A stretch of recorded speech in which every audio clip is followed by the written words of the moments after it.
आकाशवाणी है। कोविड-19 विशेष कार्यक्रम के अंतर्गत प्रस्तुत है कोरोना वायरस संक्रमण की वर्तमान स्थिति पर चर्चा, जिसे प्रस्तुत कर रहे हैं आकाशवाणी संवाददाता आनंद श्रीवास्तव। इस कार्यक्रम में आमंत्रित विशेषज्ञ हैं स्वास्थ्य विशेषज्ञ डॉक्टर A.K. वार्ष्णेय। नमस्कार। कोरोना संक्रमण को दुनिया में 150 से अधिक दिन का समय हो गया है। भारत में भी इसके 100 दिन पूरे हो गए हैं। संकट के इस दौर में शायद अब वो समय आ गया है जब हम आत्मनिर्भर होने की तरफ आगे बढ़ें। प्रधानमंत्री ने भी आज अपने राष्ट्र के नाम संबोधन में आत्मनिर्भर भारत की भावना पर बल दिया है। संकट गहरा है, संघर्ष लंबा है, राह कठिन है, सफर भी मुश्किल है, लेकिन आत्मविश्वास और कुछ सावधानियां बरतकर हम कोरोना काल में भी खुद की और समाज की तरक्की का रास्ता निकाल सकते हैं। मुश्किलों में मत घबराइए, हौसला रखिए, उम्मीदों का सवेरा बहुत जल्द आने वाला है। आप सतर्क रहें, जागरूक रहें, इसी मकसद से हम लेकर आते हैं आकाशवाणी पर यह खास कार्यक्रम। आज के इस कार्यक्रम में हमारे साथ हैं राम मनोहर लोहिया अस्पताल के doctor A.K. Varshney. Doctor Varshney, कार्यक्रम में आपका बहुत बहुत स्वागत है। आपका धन्यवाद जी। इससे पहले कि डॉक्टर साहब के साथ हम परिचर्चा का आगाज करें, हम अपने श्रोताओं को बताना चाहते हैं कि अगर वो भी इस कार्यक्रम से जुड़ना चाहते हैं तो वो हमारे स्टूडियो में फोन कॉल्स कर सकते हैं। हमारा नंबर है 1800115767। एक और नंबर है 01123314444। अगर आप सोशल मीडिया यूज करते हैं तो हमारे Twitter handle @AIR news alerts पर भी #AskAIR के जरिए सवाल पोस्ट कर सकते हैं। डॉक्टर वार्ष्णेय, सबसे पहले आपसे यही समझने की कोशिश करेंगे कि प्रधानमंत्री ने भी आत्मनिर्भर होकर आगे बढ़ने की बात की है। उन्होंने कहा कि मास्क लगाएंगे, हम 2 गज देह की दूरी का पालन भी करेंगे और कोरोना संकट के बीच नए रास्ते भी तलाशेंगे। इस समय जब धीरे धीरे लॉकडाउन में ढील दी जा रही है और संभवतः जो चौथा लॉकडाउन होगा, जैसा प्रधानमंत्री ने भी कहा, एक नए स्वरूप में होगा, ऐसे में अब कितनी सावधानियां बरतने की जरूरत है? क्या क्या एहतियात की जरूरत है नागरिकों को? देखिए, बिल्कुल ये सभी लोग, हम लोग अब इतने समय में ये बीमारी पिछले 3-4 महीने से विश्व में बीमारी फैली हुई है जी, और सभी लोगों को ये समझ में आ गया कि ये बीमारी क्या है जी। और बीमारी, देखिए, सही तो यही है कि चूंकि बीमारी का कोई इलाज नहीं है, कोई वैक्सीन नहीं है, तो एक ही चीज है, सावधान। जैसे जब आप कोई भी मोटर व्हीकल चलाते हैं या कोई भी ट्रांसपोर्ट चलाते हैं तो हर जगह लिखा होता है सावधानी हटी और दुर्घटना घटी। जी बिल्कुल। तो यही बिल्कुल इसमें है कि सिर्फ सावधानी, और सावधानी बहुत ही सिंपल है, क्योंकि हम लोग जैसे इतने दिनों से ये की डिस्कस कर रहे हैं कि ये बीमारी आ गई है किसी में, तो वो व्यक्ति को जब खांसी होती है या छींकता है तो उसके मुंह से जो छोटे छोटे कण निकलते हैं उसको हम ड्रॉपलेट्स बोलते हैं, उसमें वायरस होते हैं और ये वायरस जो है 3 से 5 फीट की दूरी तक जा सकते हैं।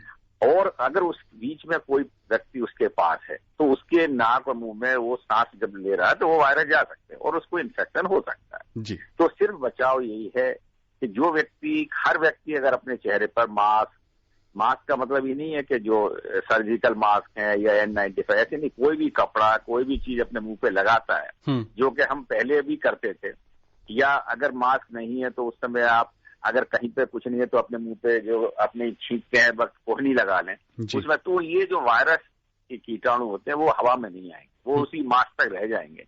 और दूसरा व्यक्ति भी अगर अपने को मास्क से प्रोटेक्ट करता है तो संभावना जो है उसमें इन्फेक्शन फैलने की केवल 2% रह जाती है और अगर वो 3 से 5 फीट की दूरी बना के रखता है तो संभावना लगभग नगण्य हो जाती है। तो सिर्फ यही 2 चीजें करनी है कि भाई हम हर आदमी अपना नाक और मुंह को ढके और एक सामाजिक दूरी, जिसको हम बार बार कह रहे हैं, बनाए। ये मान के चलें, अगर हम ये मान लें कि हर व्यक्ति संक्रमित व्यक्ति है, पोटेंशियली संक्रमित, चाहे वो संक्रमित ना भी हो, पोटेंशियली संक्रमित है, तो अगर हम उससे वो दूरी बना के रखेंगे और मास्क सब लोग पहनेंगे या कोई मुंह पे कपड़ा लगाएंगे तो ये बीमारी को काफी हद तक रोक सकते हैं। दूसरे ये होता है कि अगर कोई संक्रमित चीजें, जैसे कोई व्यक्ति छींक रहा है, खांस रहा है, तो जो व्यक्ति के कोई भी सामान है, कोई खाने की चीज है, कोई टेबल है, कोई बर्तन है, उस पे भी उसके कीटाणु आ सकते हैं। अगर हमारा वहां पे हाथ लगता है और वो बिना हाथों को साफ किए हुए हम अपने नाक और मुंह और या आंखों पे लगा लेते हैं तो उससे भी वायरस जा सकता है।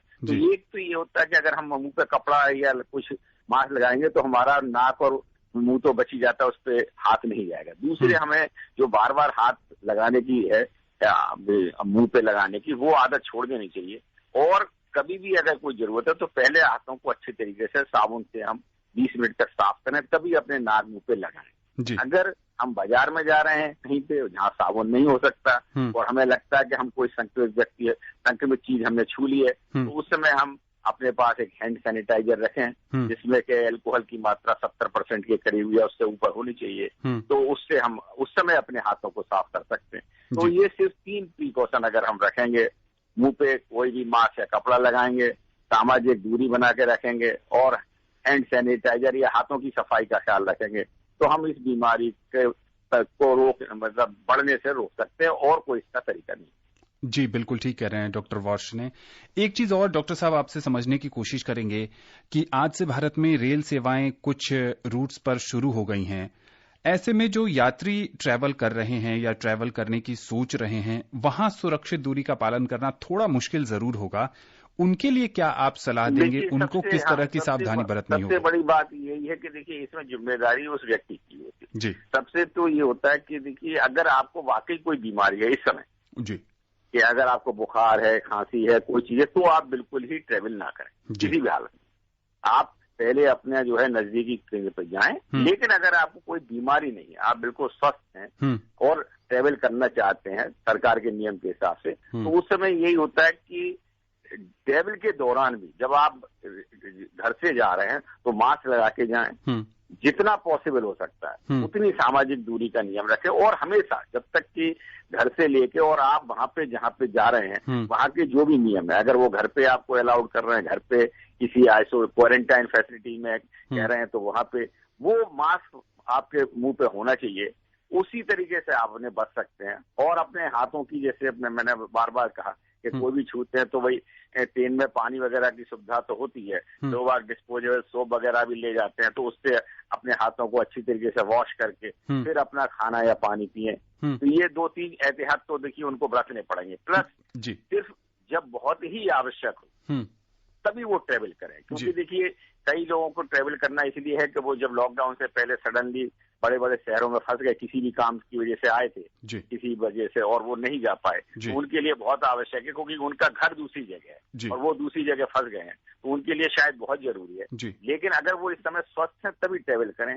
अगर इस समय जहाँ पे भी वो रह रहे हैं और अगर उनको किसी भी तरीके की कोई बीमारी है, और इसके अलावा सरकार ने भी ये कहा कि जब वो स्टेशन पे जाएंगे तो उनकी पूरी मेडिकल चेकिंग होगी, उनका जो हमारे थर्मल स्कैनर वगैरह होते हैं उन पे स्कैनिंग होगी कि उनको कोई टेम्परेचर नहीं है, उनको कोई बीमारी नहीं है, तभी उनको वो अलाउड किया जाएगा। तो ये देखिए एहतियात शुरू कर रहे हैं, क्योंकि अल्टीमेटली आप पूरे, चूंकि इतना बड़ा देश है हमारा, उसमें आर्थिक गतिविधियां भी हैं, इकोनॉमिक उसके रीजन्स बहुत होते हैं। अगर हम सभी चीजों को हमेशा के लिए लॉकडाउन करके रखेंगे तो बहुत मुश्किल हो जाएगा। तो धीरे धीरे करके सरकार ने ये चीजें शुरू करी हैं कि इसका एक्सपीरियंस क्या मिलता है उसके हिसाब से ये चीजों को मॉडिफाई भी किया जा सकता है, बदला भी जा सकता है।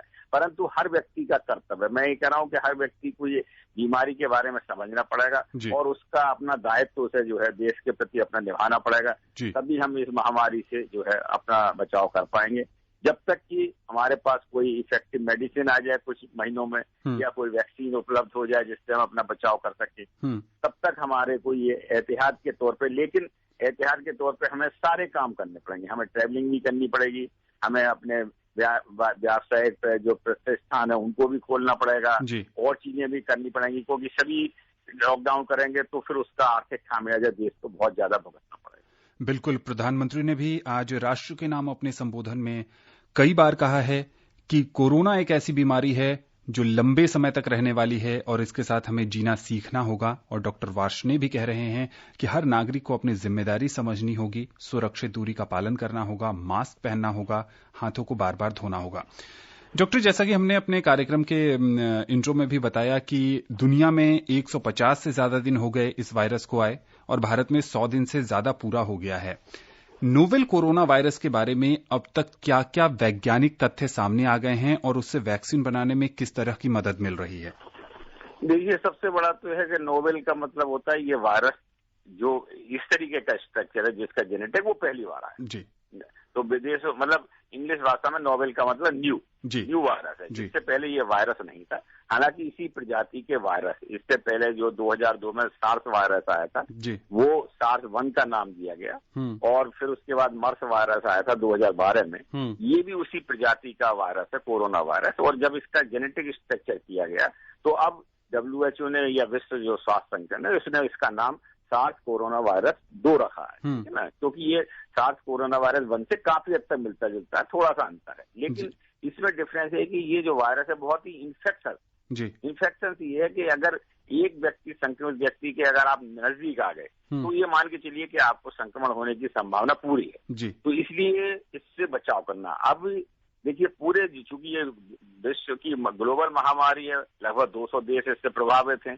तो काफी बड़े बड़े देश, चाहे वो चीन, जहां से चीन के वुहान प्रांत से शुरू हुआ था, चीन है, अमेरिका है, और भी बहुत से देश हैं, हमारा अपना देश है, सभी लोग इसके, इंग्लैंड है, ये सभी हम लोग वैक्सीन के लिए प्रयत्न कर रहे हैं। तो उसमें कई तरीके की वैक्सीन के प्रयत्न हो रहे हैं। एक कुछ तो ये होता है कि जो पुरानी जैसी वैक्सीन का अनुभव है उसके बेसिस पे जो है दूसरे वायरस में, जैसे ऑक्सफोर्ड का जो होता है वो चिंपांजी में एडिनो वायरस होता है, उसमें थोड़ा सा कोरोना वायरस की स्पाइक प्रोटीन को डाल के उस पे जो है वैक्सीन बनाने की कोशिश कर रहे हैं। कुछ कोरोना वायरस की जो है और जो है वायरल लेके कर रहे हैं। कुछ लोग जो है वो इन्हांसमेंट कर रहे हैं, जैसे एक तो ये डायरेक्ट वैक्सीन बनाने की कर रहे हैं। कुछ ऐसी वैक्सीन जो हमारे यहाँ पहले से उपलब्ध थी, जैसे BCG का टीका था जो हम टीवी में देते थे, या MW टीका था जो हम लेप्रोसी या कोढ़ जो रोग होता है उसको बचाव में देते थे, उनको हम इम्यूनोमॉड्यूलेटर बोलते हैं। इम्यूनोमॉड्यूलेटर मतलब है कि वो हमारे को डायरेक्ट वायरस पे अटैक नहीं करता, परंतु हमारी प्रतिरोधक शक्ति अपने शरीर की बढ़ा देता है और इससे हम दूसरी बीमारियों से भी लड़ सकते हैं। तो उसके भी जो है पोस्ट ग्रेजुएट इंस्टीट्यूट चंडीगढ़ में जो है कुछ काम हुआ है और भी देश में कुछ काम हो रहा है। तो इस तरीके, इसके अलावा जो ट्रीटमेंट के लिए है, हम लोगों ने बातें पहले भी करी हैं कि प्लाज्मा थेरेपी का भी उपयोग हो रहा है। प्लाज्मा थेरेपी का मतलब है कि जो व्यक्ति बीमार हुए हैं उनके शरीर में एंटीबॉडी बन जाते हैं जो हमारा शरीर बनाता है, तो वो उनके प्लाज्मा हमारे खून का एक हिस्सा होता है जो द्रव पदार्थ होता है, उसको प्लाज्मा बोलते हैं, उसमें एंटीबॉडी होती है। अगर हम उस एंटीबॉडीज को लेके जो व्यक्ति अभी बहुत ज्यादा गंभीर है उसके शरीर में देते, क्योंकि उसका शरीर अभी एंटीबॉडी बनाने में 7 से 10 दिन लगाएगा, और ये हम एंटीबॉडी जो बनी बनाई अगर उसके शरीर में इंजेक्ट करते हैं तो वो जो वायरस होता है जिसको हम एंटीजन कहते हैं उसको न्यूट्रलाइज कर सकता है। तो उस पर भी काफी काम हो रहा है। लेकिन अभी कई एंटीवायरल मेडिसिन हैं जो हमने पहले इबोला जैसी बीमारियां या और भी HIV जैसी बीमारियां उन पे प्रयोग किया, तो उनका भी उपयोग किया जा रहा है। तो साइंटिस्ट कम्युनिटी सारे वर्ल्ड में अभी इसका इलाज और वैक्सीन ढूंढने में लगी हुई है, परंतु अभी इफेक्टिव कोई इलाज जिसको हम कहते हैं कि हाँ भाई ये आ गया, इससे ये वायरस मर जाएगा, या ये वैक्सीन आ गई इससे ये हम रोकथाम कर सकते हैं, वो अभी नहीं आ पाई है। तो ये कितना समय लगेगा कहना मुश्किल है। बिल्कुल कितना समय लगेगा, लेकिन ये है कि 3 से लेके 6 महीने के भीतर शायद हमें कोई ब्रेक थ्रू मिले और हम जो हमारी साइंटिस्ट कम्युनिटी है वो हमारे लिए कोई अच्छी खबर लेके आए। बिल्कुल, और दुनिया भर की प्रयोगशालाओं से ही उम्मीद की किरण सामने आने की संभावना है। बड़ौद से काफी समय से फोन लाइन पर इंतजार कर रहे हैं अशोक शर्मा जी। अशोक जी, बहुत बहुत स्वागत है कार्यक्रम में आपका। हेलो, नमस्कार जी। नमस्ते, अशोक शर्मा बड़ौद से जी। मैं बहुत से जो है बहुत से आदमी इम्यूनिटी बढ़ाओ, इम्यूनिटी क्या चीज होती है ये बताने की कृपा करें। डॉक्टर वार्ष्णेय ये जानना चाह रहे हैं कि इम्यूनिटी क्या होती है। हाँ, इम्यूनिटी देखिए, इम्यूनिटी होती है आपके शरीर से लड़ने की ताकत। जो हमारा शरीर होता है, देखिए जो ये भगवान ने ये जीवन दिया है, शरीर दिया है, तो इससे लड़ने के लिए जो हमारे शरीर में खुद सेल्स हमारी होती हैं, तो जब भी कोई वायरस जाता है, बैक्टीरिया जाता है, वो हमारे शरीर की अंदरूनी ताकत को बढ़ाता है। अगर इम्यूनिटी को हम साइंटिस्ट की लेवल पे बोले तो हमारे शरीर में लिम्फोसाइट्स होते हैं 2 तरीके के, बी लिम्फोसाइट और टी लिम्फोसाइट। तो बी लिम्फोसाइट हमारे शरीर में एंटीबॉडी बनाते हैं और टी लिम्फोसाइट सेल्स में जो है वो बैक्टीरिया या वायरस को किल करते हैं। अगर इम्यूनिटी की बात करते हैं तो जैसे ही बच्चा पैदा होता है तो जो माँ का पहला दूध होता है जिसको हम कोलोस्ट्रम बोलते हैं, उसमें इतनी इम्यूनिटी पावर होती है, उसमें इतनी एंटीबॉडी होती है कि वो पहला दूध पीते ही बच्चे को जो है शरीर से रोग लड़ने की शक्ति आ जाती है। इसीलिए शुरू से ही सारा जो समाज भी उसको जानता था कि भाई बच्चे के पैदा होते ही माँ का दूध कितना ज्यादा जरूरी है। जो फर्स्ट दूध है वो बहुत ज्यादा जरूरी है, और लगातार 6 महीने तक देखिए जो दूध हम बच्चा माँ पीता है उसमें एंटीबॉडीज होती है, उसमें लड़ने की ताकत होती है, इसीलिए उसको वही सफिशिएंट होता है। और उसी बीच में बहुत से रोगों को लगाने के लिए, जैसे आजकल हम सभी जानते हैं कि हम पोलियो की वैक्सीन देते हैं, हम BCG की वैक्सीन देते हैं, हम डिप्थीरिया की देते हैं, टाइफाइड की देते हैं। तो ये वैक्सीन जो होती हैं वो हमारे शरीर में जो एंटीबॉडी बना देती है, और फिर जब वो कोई भी बैक्टीरिया या वायरस हमारे शरीर में घुसता है तो उसको न्यूट्रलाइज कर देते हैं। तो ये तो रहा हमारी वैक्सीन या उस तरीके की इम्यूनिटी। दूसरे हमारे शरीर को प्रतिरोधक के लिए अगर क्षमता बढ़ाए तो उसके लिए हमें ये होता है कि अच्छा खान पीन है, जिसमें जो प्रोटीन्स की चीजें होती हैं, जैसे दूध है, दही है, पनीर है, अगर नॉन वेजिटेरियन है तो अंडा, मीट, मछली, जो प्रोटीन की चीजें होती हैं, सोयाबीन है या ड्राई फ्रूट्स नट है जिनमें प्रोटीन होते हैं, ये हमारे शरीर में इम्यूनिटी बढ़ाते हैं।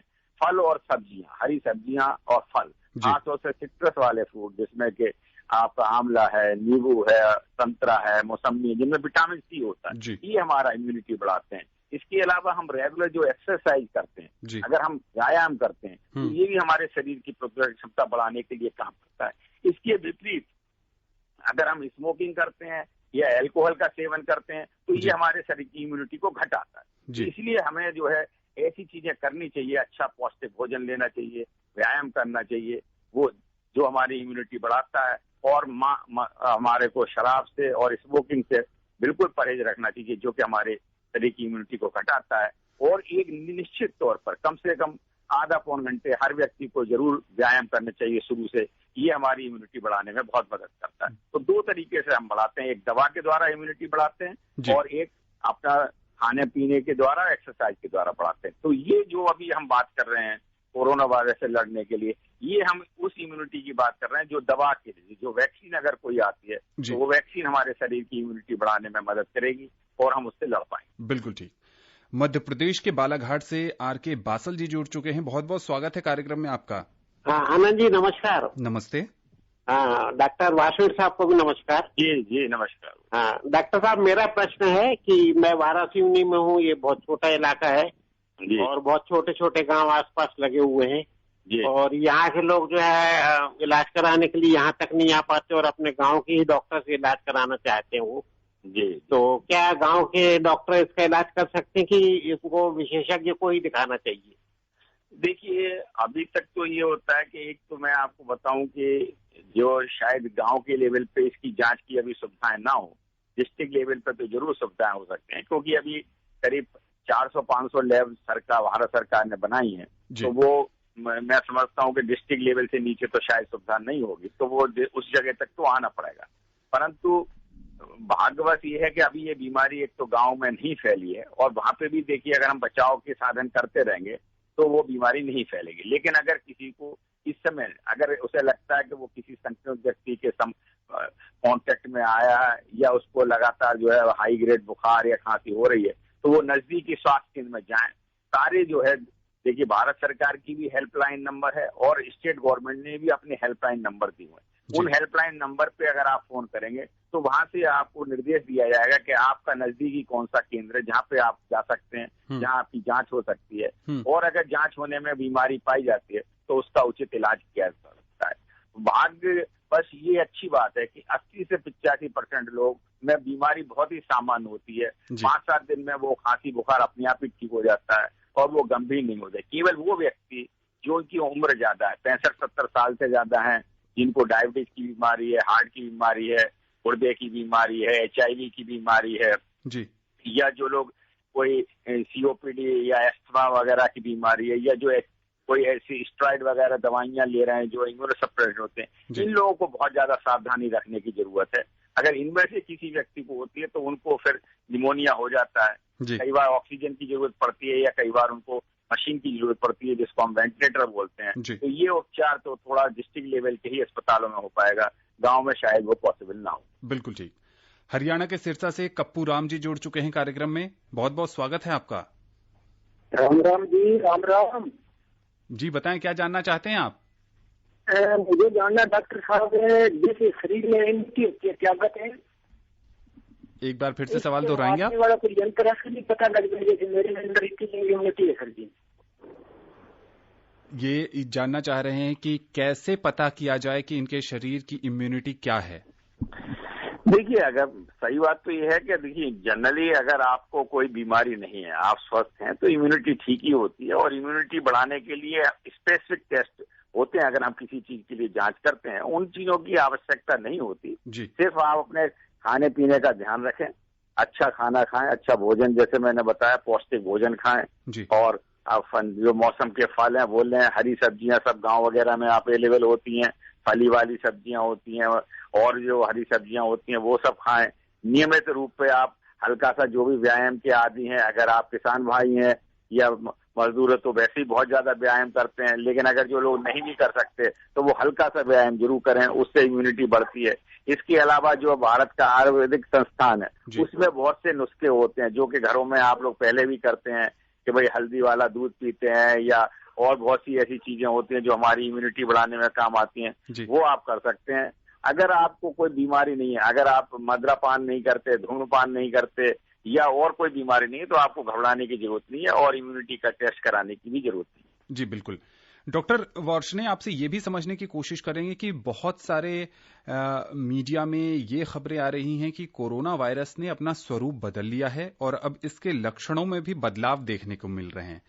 क्या ऐसा वाकई देखने को मिला है? ये जो वायरस होते हैं ये अपना जेनेटिक स्ट्रक्चर थोड़ा बहुत चेंज करते रहते हैं जी, लेकिन अभी जो ये बात जरूर है कि थोड़ा बहुत जो जेनेटिक स्ट्रक्चर चेंज हुआ है उसमें ऐसी रिपोर्टें आई हैं कि 8-10 तरीके का जेनेटिक स्ट्रक्चर पाया गया, परंतु विश्व स्वास्थ्य संगठन ने ये बताया कि ये कोई खास बात नहीं है, ये सभी जो है बीटा कोरोना वायरस हैं और इसमें कोई सिग्निफिकेंट चेंज जेनेटिक स्ट्रक्चर में नहीं आया है। इसलिए अभी इस बात पे जो है डिस्कशन करने की जरूरत नहीं है कि ये है। ये जरूर है कि सिम्टम देखिए, जो मुख्य सिम्टम तो अभी भी वही है कि बुखार आना, तेज बुखार आना, गले में खराश होना, खांसी लगातार सूखी खांसी आना, और अगर ये वायरस जो है गले से हमारे लंग्स में चला जाता है तो निमोनिया हो जाता है। हाँ, कुछ लोगों में देखिए दस्त की भी समस्या पाई गई है, कुछ परसेंटेज में डायरिया हो जाता है, उल्टी हो जाती है, कुछ लोगों में न्यूरोलॉजिकल सिम्टम्स भी पाए गए हैं कि हाथ पैर सुन्न हो जाते हैं। बाकी जो मोस्टली क्या होता है सेकेंडरी सिम्टम होते हैं। जब एक बार आपको देखिए लंग्स में इंफेक्शन हो गया, निमोनिया हो गया, तो उस समय हमारे शरीर में जो है सेकेंडरी इंफेक्शन हो जाता है जिसको हम सेप्सिस बोलते हैं, और उस सेप्सिस से हमारे जो है वो गुर्दे, हृदय या ब्रेन प्रभावित हो सकते हैं। या कई बार ये जरूर पाया गया कि माइक्रो क्लॉटिंग होती है, जो हमारी खून की नलियां हैं वो देखा गया कि इसमें क्लॉटिंग हो जाती है, तो ये भी कुछ एक लक्षण सामने आया है। परंतु ये जब ज्यादा स्टडी होती है आते हैं तो कुछ लोगों में ये लक्षण पाए जाते हैं, और खासतौर से जिनमें पहले से कुछ बीमारियां हो तो उनमें ये लक्षण होने की संभावना रहती है। परंतु ये साइंटिस्ट लोगों का काम है, उससे जेनेटिक स्ट्रक्चर पे इतना उसका रोल नहीं है, और वैक्सीन बनाने का काम अभी तक तो जो प्रिंसिपल वायरस है उसके अगेंस्ट ही हो रहा है, जिसका जेनेटिक स्ट्रक्चर साइंटिस्टों ने अध्ययन किया हुआ। जी, गुना मध्य प्रदेश से राजकुमार जी हमारे साथ जुड़ चुके हैं। राजकुमार जी, बहुत बहुत स्वागत है आपका। जी नमस्कार जी। नमस्ते। मैं ग्राम सनौतिया, जिला गुना, मध्य प्रदेश से राजकुमार चंदेल बोल रहा हूँ। बताइए, क्या जानना चाहते हैं आप? मैं आप और डॉक्टर के माध्यम से डॉक्टर साहब से ये जानना चाह रहा हूँ कि कोरोना का जो वायरस होता है वो स्वस्थ मनुष्य के शरीर में किस जगह से प्रवेश करता है, ज्यादा संख्या है? जी हाँ, देखिए ये तो बहुत ही अच्छा सवाल है, और इसको तो मेरे ख्याल में हर जगह से ही जो है सारे जो है रेडियो, टेलीविजन और जितने भी माध्यम है, और हम लोगों ने भी कहा कि कोरोना का वायरस आपके नाक और मुंह से प्रवेश करता है मुख्यतः। तो इसीलिए हम कहते हैं कि जब आप देखिए होता क्या है कि जब भी आपको कोई बीमारी होगी तो आपके गले में अगर इंफेक्शन होता है तो आप खांसते हैं, या नाक में होता तो छींकते हैं। तो ये जो वायरस होता है वो गले और नाक में ही होता है शुरू में, और 5-7 दिन तक शुरू में। तो वो जब नाक और जब छींकते हैं या खांसते हैं तो उससे जो छोटी छोटी पानी की कणें निकलते हैं उसको हम ड्रॉपलेट्स बोलते हैं। इस ड्रॉपलेट्स में वायरस होते हैं, और यही चीज जो है जब आप नजदीक में होते हैं, जब आप सांस लेते हैं तो वो ड्रॉपलेट्स आपके मुंह और नाक से आपके शरीर में प्रविष्ट कर जाते हैं। तो इस तरीके से मुख्यतः यही होता है। लेकिन कई बार ये होता है कि अगर ये ड्रॉपलेट किसी गंदी चीज पे गिरे हुए हैं और वहां पे आपने हाथ लगाया और उस पे हाथों को बिना साफ किए अगर अपनी आंखों पे भी लगा लिया तो आंखों की जो म्यूकस मेम्ब्रेन है उसके द्वारा भी जो है कंजक्टिवा का उसके द्वारा भी प्रवेश कर सकते हैं। तो मुख्यतः तो नाक और कान से करता है, बाकी आंखों से भी प्रवेश कर सकते हैं। जी बिल्कुल। उत्तराखंड के टिहरी से संजय जी कार्यक्रम में जुड़ चुके हैं। संजय जी, बहुत बहुत स्वागत है आपका। नमस्कार सर। आपको नमस्ते। पहले तो सर मुबारक हो, क्यों हमारे जिले में अभी तक कोई कोरोना पॉजिटिव नहीं है, सबसे बड़ी बात है ये। जी बिल्कुल, है ना। मैं हमारे यहाँ ऑफिस में ना जी थर्मल पावर मशीन लगी हुई है, ठीक है ना जी। तो उसमें मैंने अपना जो टेम्परेचर है, सभी ने नपवाया, मैंने भी नपवाया, तो मेरा 36.5 निकला, 36.7 निकला जी। तो क्या ये सही है? नंबर एक। हाँ जी। कोरोना को मारने के लिए कितना टेम्परेचर व्यक्ति का होना चाहिए जिससे कि कोरोना पॉजिटिव ना हो? जी देखिए, आपका जो पहला सवाल है वो तो टेम्परेचर आपका बिल्कुल नॉर्मल है। नॉर्मल व्यक्ति का टेम्परेचर 37 डिग्री सेल्सियस होता है और प्लस माइनस 0.5 डिग्री इधर उधर हो सकता है, जो कि नॉर्मल हमारे शरीर का टेम्परेचर होता है। तो इसलिए आपका एक तो टेम्परेचर बिल्कुल ठीक है, इसलिए आपको कोई डरने की बात है।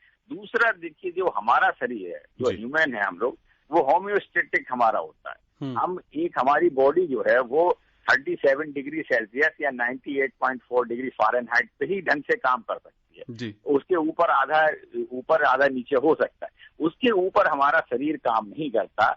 और अगर उसके ऊपर टेम्परेचर जाता है तो हमारा शरीर उस टेम्परेचर को कम करने के लिए पसीना लाना शुरू कर देता है, ठीक है ना, जो कि सबसे ज्यादा इजी होता है बॉडी को अपना टेम्परेचर कम करने के लिए। आपको स्वेटिंग होनी शुरू हो जाती है। और वायरस जो होता है ये देखिए आपके शरीर की सेल्स में घुस जाता है और आपके शरीर का टेम्परेचर भीतर जो है वो 37 डिग्री सेल्सियस ही होगा, चाहे बाहर का टेम्परेचर कितना भी हो। बाहर का टेम्परेचर गर्मी में मान लीजिए आपका 40, 42, 43 है, तो भीतर का टेम्परेचर 42, 43 नहीं हो सकता। जब आप बाहर निकलते हैं गर्मियों में तो आपने देखा होगा कि थोड़ी देर में ही आपको पसीना आना शुरू होता है। इसका कारण ये होता है कि बाहर का टेम्परेचर ज्यादा है और बॉडी का टेम्परेचर जैसे ही बढ़ता है तो बॉडी उसको कंट्रोल करने के लिए पसीना लाना है। इसके अलावा जैसे आप जाड़े में जब बाहर निकलते हैं, बाहर का टेम्परेचर कम होता है और आपकी बॉडी उस पर काम नहीं कर सकती 25 पे, तो आप ज्यादा कपड़े पहनते हैं, अपने नाक मुख सबको ढकते हैं जिससे कि आपका हीट लॉस ना हो और टेम्परेचर बना रहे। तो कोरोना वायरस जो भीतर है वो बिल्कुल सुरक्षित है, वहां पे वो किसी तरीके से नहीं मर सकता।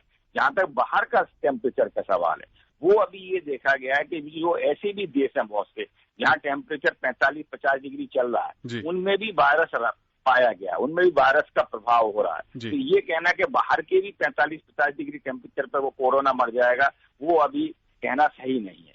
तो ये लेकिन चूंकि अभी नया वायरस है तो हमारे देश में ये कैसे आगे प्रभाव करेगा, ये अभी हमारे मई और जून गर्मी के महीने आने वाले हैं, तो ये हम लोगों को आगे अपने अनुभव से ही पता लगेगा सबको कि भाई कोरोना का कोई प्रभाव इससे कम होता है नहीं होता। लेकिन भीतर का टेम्परेचर आपका नॉर्मल है और उसमें कोरोना पर किसी तरीके का असर नहीं पड़ेगा।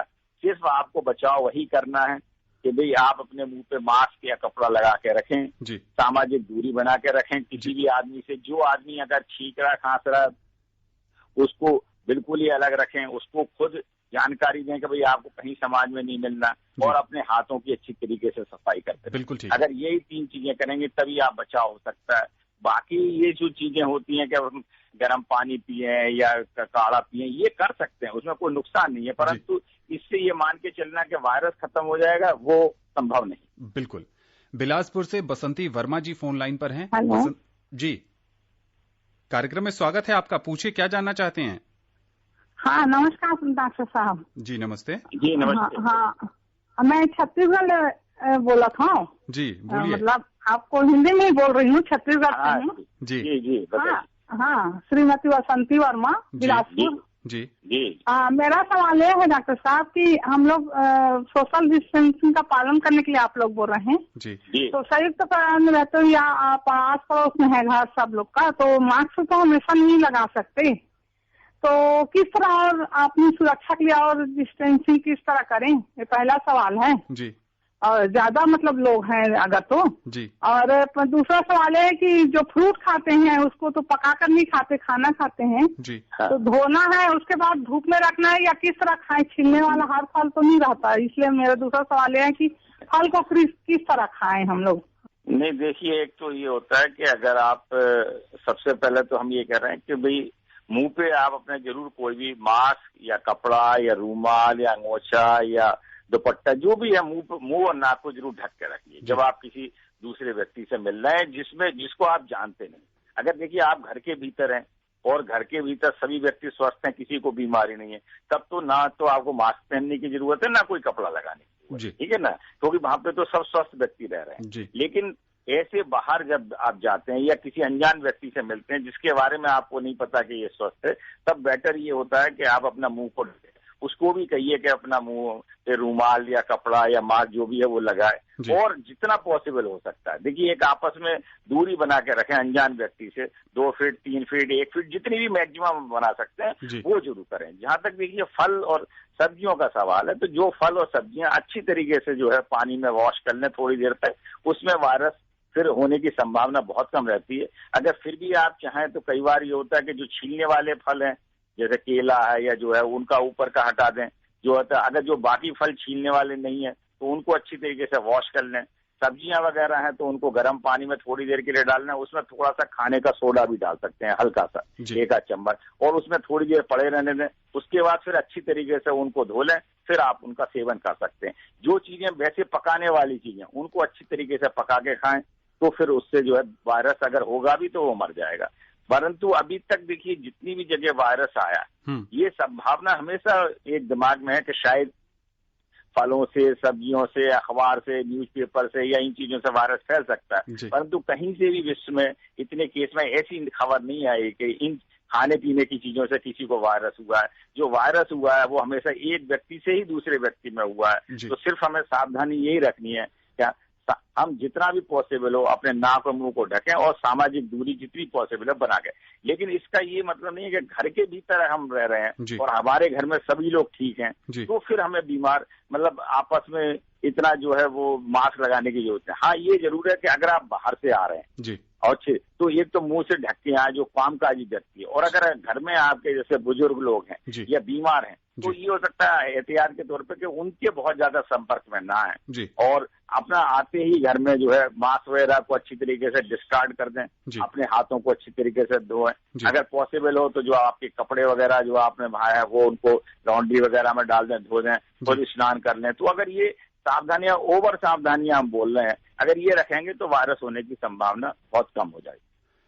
क्योंकि जब तक इसका कोई वैक्सीन नहीं आ जाता, कोई टीका विकसित नहीं होता, तब तक तब तक हमको सावधानी ही रखनी पड़ेगी। और बार बार देखिए हमारे माननीय प्रधानमंत्री जी भी वही कह रहे हैं, सावधानी रखनी है, आपको 2 मीटर की दूरी बना के रखनी है और मुंह पे जो है कोई भी कपड़ा लगा के रखना है। ये 2 सावधानियां रखनी है और हाथों को अच्छी तरीके से सफाई करनी है, खासतौर से नाक, मुंह और आंखों पे लगाने से पहले। जी बिल्कुल। आकाशवाणी के इस खास कार्यक्रम से जुड़ने के लिए डॉक्टर वार्ष्णेय आपका बहुत बहुत स्वागत है और विशेषज्ञ राय साझा करने के लिए बहुत बहुत शुक्रिया। जी धन्यवाद। तो जैसा कि डॉक्टर साहब भी बता रहे हैं और प्रधानमंत्री ने भी आह्वान किया कि देश को आगे बढ़ने के लिए, हम सबको आगे बढ़ने के लिए, समाज को तरक्की के रास्ते पर आगे ले जाने के लिए जरूरी है कि आर्थिक गतिविधियां शुरू हों। लेकिन इन सब के बीच आपको ध्यान रखना है कि आप मास्क का इस्तेमाल करें, मास्क जरूर पहनें, सुरक्षित दूरी का पालन करें, सैनिटाइजर का उपयोग करें, साबुन से हाथ धोएं, स्वस्थ रहें, खुशहाल रहें। नमस्कार। कोविड-19 विशेष कार्यक्रम के अंतर्गत अभी आप सुन रहे थे कोरोना वायरस संक्रमण की वर्तमान स्थिति पर चर्चा, जिसे प्रस्तुत कर रहे थे आकाशवाणी संवाददाता आनंद श्रीवास्तव। इस कार्यक्रम में आमंत्रित विशेषज्ञ थे स्वास्थ्य विशेषज्ञ डॉक्टर A.K. वार्ष्णेय। ये कार्यक्रम आकाशवाणी के समाचार सेवा प्रभाग द्वारा प्रस्तुत किया गया। इसे आप हमारे mobile app news on AIR पर भी सुन सकते हैं। इस कार्यक्रम के संबंध में अपनी प्रतिक्रिया आप हमें ईमेल कर सकते हैं। पता है AIRNSDtalks@gmail.com। ये कार्यक्रम फिर से सुनने के लिए लॉग ऑन करें हमारी वेबसाइट newsonair.com।